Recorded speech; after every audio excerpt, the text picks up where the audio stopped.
Hello hello everybody. Exam योद्धा के learning app पे आप सभी का स्वागत है ना। आज हम लोग जो देखेंगे वो किताब है आंखें की गीत। ठीक है, आंखें की गीत जो किताब है वो एक पद भाग में आता है। हम लोग का किस में आता है? पद भाग में। और आंखें की गीत किताब के जो लेखक हैं वो है श्रीनिवास पानुरी जी। और श्रीनिवास पानुरी जी अपने जीवन भर जो है सो कविता लिखते रहे हैं, तो पूरे जीवन के कविताओं का इसमें संकलन हम लोग कह सकते हैं। ठीक है, इसीलिए यह किताब में छोटी छोटी जो है सो बहुत सारे कविताएं इसमें संकलित हैं। और कुल अगर कविताओं का बात करें तो 71 कविता है। कितना कविता है? 71 कविता है। और इसमें छनिकाएं भी है, छनिकाएं भी है। तो इस किताब के बारे में हम लोग पढ़ेंगे बढ़िया से, क्योंकि ये किताब जो है कि जेएसएससी के द्वारा जो भी एग्जाम होगा, है ना, जो ग्रेजुएट लेवल रहेगा उसमें सभी में ये सिलेबस रहेगा। तो इस किताब का जो कविता वाला भाग है 71 कविता जितना है उसको आप याद करने बैठ जाइएगा तो उससे कोई फायदा नहीं है।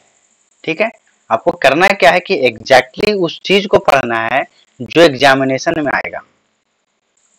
यानी कि कोई भी कविता से क्वेश्चन किस प्रकार से बनता है उसको समझना पड़ेगा। ठीक है, क्योंकि आप खुद समझते हैं अगर एक किताब में 71 कविता है प्लस की छनिकाएं हैं तो इतना सारा कविता मिला करके अगर 5 क्वेश्चन सेलेक्ट करना रहेगा तो किस प्रकार का क्वेश्चन सेलेक्ट किया जा सकता है। ठीक है, तो अभी हम बताएंगे उसके बारे में, लेकिन सबसे पहले जो जिस तरीका से हम लोग कंप्लीट करते हैं सिलेबस को उसी प्रकार से इस किताब को भी हम लोग आगे बढ़ाएंगे कि आंखें के गीत। ठीक है, आंखें के गीत जो किताब है, इस किताब के जो लेखक हैं श्रीनिवास पानुरी। ठीक है, तो ये किताब कैसा किताब है? तो यह किताब है कविता संग्रह। कौन सा किताब है ये? कविता संग्रह किताब है। इसका प्रकाशन वर्ष के बारे में अगर बात करें तो यह 2011 में पहला बार प्रकाशित हुआ। इसका लेखन वर्ष के बारे में बात करें कि कब लिखा गया तो 1964 में लिखा गया था। और इसका अगर प्रकाशक के बारे में बात करें, देखिए इसका जो प्रकाशक है वो है श्री नारायण महतो। प्रकाशक कौन है? श्री नारायण महतो।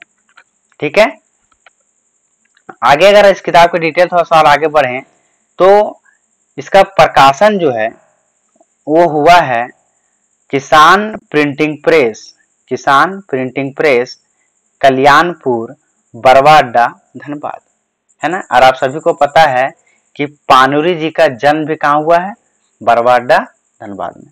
ठीक है, जो अभी हम बताएं कि इस किताब में कुल कितना कविता है तो 71 कविताएं शामिल हैं।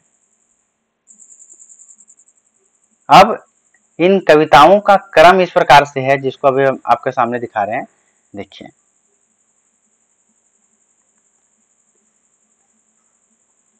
देखिए पहला कविता है कि आज हमर गीते के देश। पहला कविता क्या है? आज हमर गीते के देश है, आज हमर गीते के देश है। दूसरा कविता है हमर हाथेक माला, हमर हाथेक माला। ठीक है, तो उसी प्रकार करके टोटल जो है सो 71 कविता इसमें शामिल है। तो पहला कविता भी हम लोग देखते हैं कि किस प्रकार से क्वेश्चन आएगा, किस प्रकार से इतना भारी भारी जो सिलेबस दिख रहा है ना, उसको कंप्लीट किया जाए और एग्जाम में क्वेश्चन भी ना छूटे। तो आंखें गीत जो किताब है उसको लेखक बार बार हम बता रहे हैं क्यों? क्योंकि ये बहुत इंपॉर्टेंट है ना। तो आंखें की किताब का जो रचनाकार हुए कौन है? मतलब श्रीनिवास पानुरी। और देखिए यहाँ पे है पहला कविता आज हमर गीते के देश है, यानी आज हमारे गीतों के देश में। इसका मतलब क्या हो गया? आज हमारे गीतों के देश में, ये हो गया हम लोग कविता का हिंदी मतलब। अब इसका भावार्थ हम बताते हैं पहले क्या होता है कि आज हमारे गीतों के देश में केवल फूल खिला है। यानी क्या है भावार्थ इस पूरा कविता का कि आज जो हमारा गीतों का देश है। अब देखिए गीतों का देश किसको कहा गया है? तो गीतों का देश कहा गया है पूरा का पूरा साहित्य काल को, है ना, साहित्य काल जो है लेखक का, जो पूरा जीवन भर जो अपना साहित्य लिखते रहे हैं, उसके साहित्य काल को गीतों का देश कहा गया है, यानी पूरा साहित्य को गीतों का देश कहा गया है। और कह रहे हैं कि आज हमारे गीतों के देश में, आज हमारे साहित्य काल में केवल फूल खिला है, यानी पूरा आनंद भर आया है। कोयल बसंत ऋतु को पुकार रही है, यानी कोयल जो है वो बसंत ऋतु को पुकार रही है।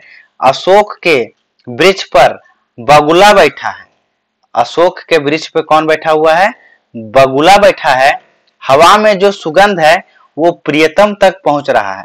कहने का मतलब है हवा का जो सुगंध है वो प्रियतम तक पहुंच रहा है। कहने का क्या मतलब है इसमें कि आज जो साहित्य हम किए, यानी लेखक कहते हैं जो हम साहित्य लिखे, जिसको कोई कभी समझ नहीं पा रहा था, कोई सब जिसको धुतकार रहा था, आज उसके तक पहुंच रहा है, वो भी सराहना कर रहा है साहित्य का।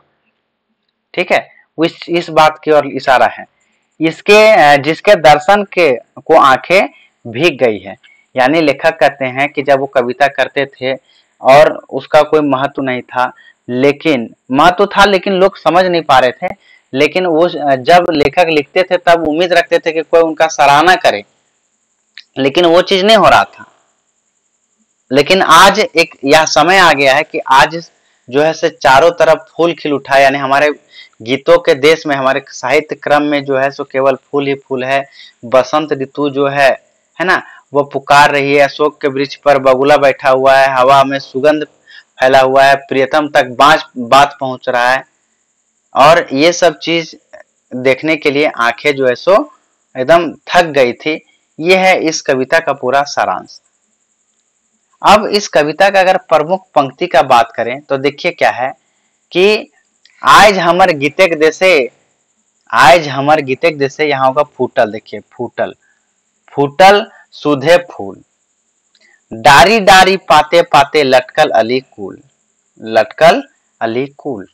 यानी आज हमर गीतेक देशे, आज हमारे गीतों के देश में फूलल फूटल सुधे फूल, यानी पूरा फूल ही फूल है, आनंद ही आनंद है।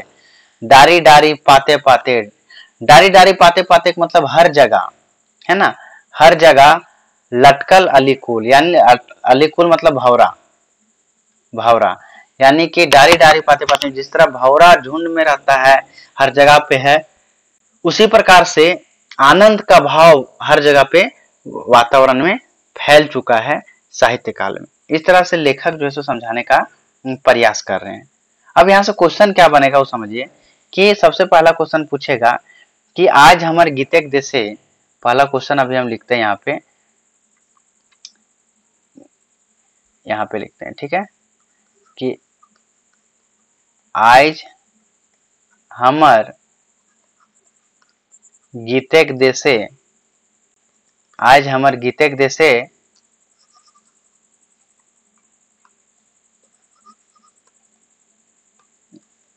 नहीं रहा यार, हाँ, आज हमारे गीतेक देशे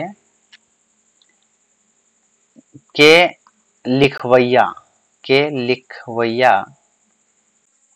लागत। अब देखिए कविता का नाम पूछ देगा, 150 कविता है, लगभग 130 कविता सचिवालय में है ना, तो अब कितना याद रख पाइएगा, तो ये नाम भी कंफ्यूज कर सकता है। तो पहला क्वेश्चन क्या बताए, आज हमारे गीतेक देशे के लिखवैया लागत, ठीक है। अब दूसरा पूछ देगा, दूसरा क्वेश्चन इससे बनाते हैं कि आज हमर गीतेक देशे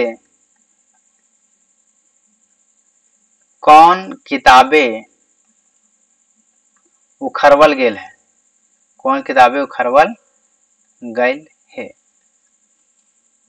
दो क्वेश्चन हो गया कि किताब का नाम याद रखिए, कौन सा कविता किस किताब में है, ठीक है। पूछ सकता है कि आज हमारे गीतेक देशे जो कविता है, एक 4 लाइन दे दिया कि 4 लाइन लिख दिया कि आज हमारे गीतेक देशे फूटल सुधे फूल, डारी डारी पाते पाते लटकल अली कुल। तो ये 4 पंक्ति किस कविता का है, कविता का नाम पूछ सकता है, कविता का नाम। 3 क्वेश्चन हो गया। चौथा, कि ये जो पंक्ति है इसके लेखक कौन है, इसके लेखक कौन है, लिखवैया क्या थी। 4 क्वेश्चन हो गया। अगर एडवांस जाता है तो पूछ देगा, मान के चलिए इस तरह से कि ये अलिकुल का मतलब क्या है। अब अलिकुल माने क्या है व्यापार का क्या होगा, तो भौरा। तो ऐसा नहीं कि पूरा कविता में से कोई भी मतलब के लाइन से कोई एक शब्द दे करके पूछ देगा। जो इम्पोर्टेंट पंक्ति होता है ना, जो आपको बताया जा रहा है गेस करके हर कविता में कि ये 4 लाइन 2 लाइन इंपॉर्टेंट है, वो चीज आपको याद रखना है ना। तो 5-6 क्वेश्चन हर कविता से अगर आप कर लेते हैं तो एग्जामिनेशन में क्वेश्चन छूटने की संभावना ना के बराबर है। ठीक है, तो आई होप आपको ये बात समझ में आ रहा होगा। अब हम लोग आगे नेक्स्ट कविता की ओर चलते हैं, और इसी प्रकार से आप लिख लिए होंगे, समझ लिए होंगे, और इसी प्रकार से आपको बाकी कविता से भी क्वेश्चन तैयार करके करते जाना है। यानी कि पहला क्वेश्चन क्या बोले कि कविता के लिखवैया, पहला क्वेश्चन। कविता कौन किताब में शामिल है, दूसरा क्वेश्चन। कविता का 4 जो लाइन है वो कौन कविता से लिया गया है, तीसरा क्वेश्चन। चौथा कि इसके 4 लाइन दे करके पूछेगा इसका लेखक कौन है, 4 क्वेश्चन। और जो इंपॉर्टेंट लाइन है उसमें से कोई भी शब्द का मतलब भी पूछ सकता है कभी कभी, अगर एडवांस क्वेश्चन पूछे तो। ठीक है, इतना अगर आप कर लेते हैं तो आपका कविता सेक्शन कंप्लीट हो जाएगा। अब चलिए नेक्स्ट कविता की ओर हम लोग बढ़ते हैं। देखिए, हमर हाथे माला, दूसरा कविता जो है वो क्या है, हमर हाथे माला। इसमें हमर हाथे माला कहने का मतलब क्या है कि मेरे हाथों का माला, और इसका भावार्थ क्या है कि मेरे हाथों का माला मेरे हाथों में ही रह गया। इतनी भीड़ थी कि मैं आप तक पहुंच ही नहीं पाया। युगों से जो इच्छा थी आप तक पहुंचने की, वो क्षण भर में उड़ गया। आंखों में आंसू छलक आए, आगे हमारा बढ़ना मुश्किल हो गया। हाथों का माला हाथों में रह गया। और इंपॉर्टेंट पंक्ति क्या है कि हमर हाथे के माला हाथे रहल है, हमर हाथे के माला हाथे रहल है, ये अंतर क्या कर दी, रहल है। भीड़े के कारण पारली नाय सामने तो हर जाए। यानी हमर हाथे के माला हाथे रहल है, यानी मेरा हाथों का माला जो है, मेरे हाथ का जो माला था मेरे हाथों में ही रह गया। भीड़ के कारण पारली नाय तो हर सामने जाए, मैं आपके सामने पहुंच नहीं पाया। ठीक है, अब इससे भी सेम क्वेश्चन बनेगा, पूछ देगा कि हमारे हाथे के माला कौन किताबें लिखल गेल है, पहला क्वेश्चन। हमारे हाथे के माला के लिखवैया कौन लागत, दूसरा क्वेश्चन। हमारे हाथे के माला कौन किताबें उखरवल गेल है, हमारे हाथे के माला के लिखवैया कौन लागत। ये 4 गो लाइन देकर के पूछ देगा कि कौन कविता के अंश है। 4 लाइन देकर के पूछ देगा इसके लेखक कौन है। ठीक है, इस प्रकार से क्वेश्चन बनेगा। चलिए तीसरा कविता की ओर जाते हैं। छोटा छोटा है, बहुत छोटा छोटा, कि एखनु पूर्वेक गाले लाली, एखनु पूर्वेक गाले लाली, यानी अभी भी गालों में लालिमा है, अर्थात अभी भी गालों में लालिमा है। पक्षियों के कंठों में गीत है, पत्तों पत्तों पर महीन पानी की बूंदे किरणों के साथ स्नेह रहती है। अभी भी बाघ के डर से हिरनी छिपने का जगह खोजती है।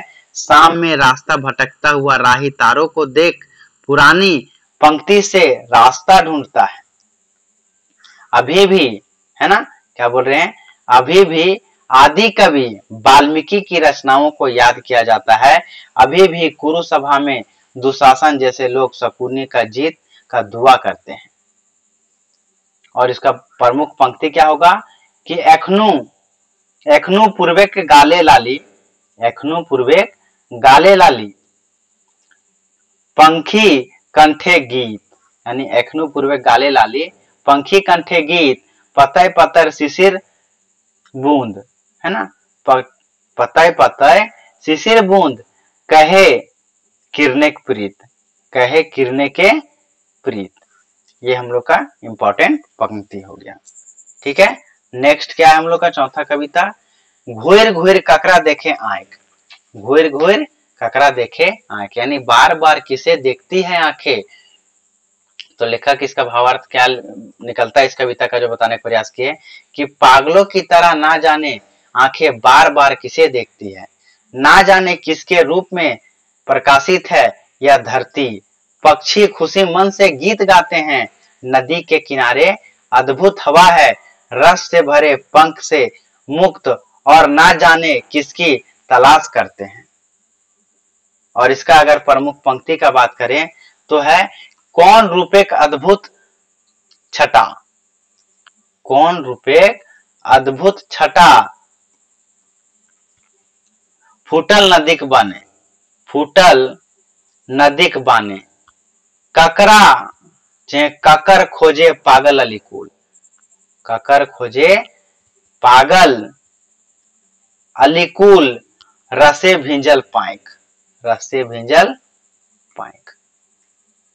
ठीक है, नेक्स्ट है कविता मीठा फागुन हवा के बासे, यानी फागुन का हवा का मिठास, फागुन का हवा का मिठास, यानी फागुन की हवा मिठास लिए है, किसी के शरीर में आग लगने वाली तो किसी के आंखों से पानी गिरती है, किसी के घर में चांद हंसता है क्योंकि उसके घर में छल नहीं है, कुछ किसानों का खेती नष्ट हो गया है, केवल घास पैदा हुआ है, ऐसे में कितनों की आंखों की पानी गिरकर घास पर गोल आकार में बदल गया है।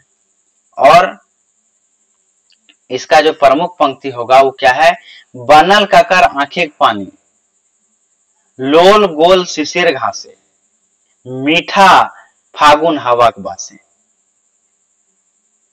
ठीक है, अगला कविता है रूपेक आगी जरल प्राण, रूपेक आगी जरल प्राण, यानी रूप के आगे में प्राण जल उठा, पानी के बदले आग बरसता है, आकाश में बादल नहीं फिर भी हवा के झोंकों ने घासों को सुखा डाला, इच्छा तृष्णा का संगत का लहर उठता है। और इसका अगर प्रमुख पंक्ति का बात करें तो रूपेक आगी जरल प्राण, पानी के बादल बरसल, है ना कि बैसल आग, बैसल भी लिख सकते हैं, बरसल और बैसल दोनों हो सकता है। ठीक है, अगला है तोर यादें मानते, यानी तुम्हारी यादों में, और इसका भावार्थ क्या है, तुम्हारी याद में बांसुरी से गीत निकल पड़ती है जिससे कन कन में प्राण का संचार हो जाता है, आंखों में प्रेम का धारा बहता है, मानो आसमान भी धरती पर उतर आया। और इसका अगर प्रमुख पंक्ति का बात करें तो देखिए कि